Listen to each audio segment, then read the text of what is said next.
Alright, so with Vasco da Gama's voyage, Europeans had finally opened up a direct sea route, or direct sea trade with Asia, and they also opened up an era of violent conflict in the east.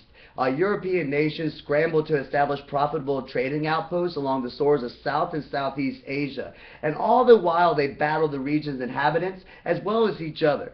And so we want to look at the Portuguese first. And in the years following da Gama's voyage, Portugal built a trading empire throughout the Indian Ocean. And as the Portuguese moved into the region, they took control of the spice trade from the Muslim merchants. In 1509, Portugal extended its control over the area when it defeated a Muslim fleet off the coast of India, a victory made possible by the cannons that they had added aboard their ship. In 1514, they strengthened the control of the region by building a fort and established a control of the Straits of Hormuz, which connected the Persian Gulf and the Arabian Sea, and helped stop Muslim traders from reaching India.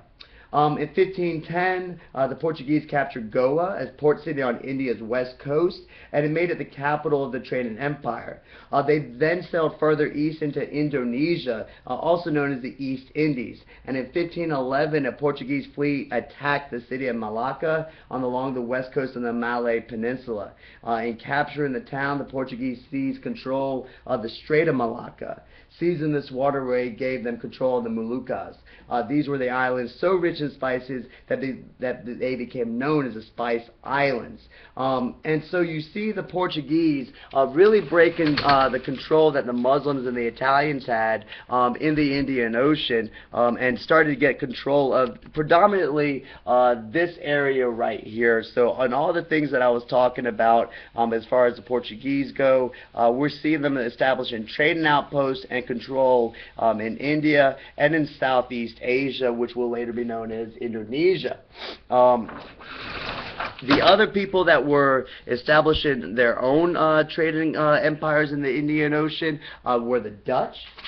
The Dutch began to challenge the Portuguese. At around 1600, the Dutch, otherwise known as Netherlands, began becoming a leading sea power.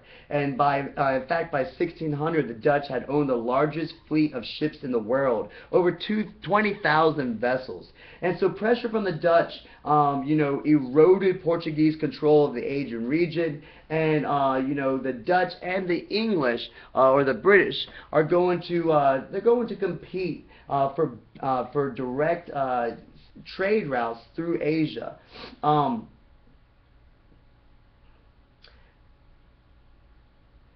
The Dutch East India Company, belonging to the Netherlands, was richer and more powerful than England's company, and as a result, the Dutch eventually drove out the English and established their dominance over this region.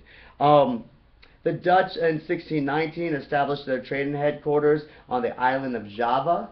And there they expanded west to conquer several nearby islands. And in addition, the Dutch seized, the Spice Islands from Portugal as well. So in the 1600s, you see the Netherlands emerge as the dominant power over the Indian Ocean trade, with the Dutch East India Company and the trading capital on the island of Java. The British and the French, they began establishing themselves as a dominant force or a contending force in the region of the Indian Ocean in the 1700s.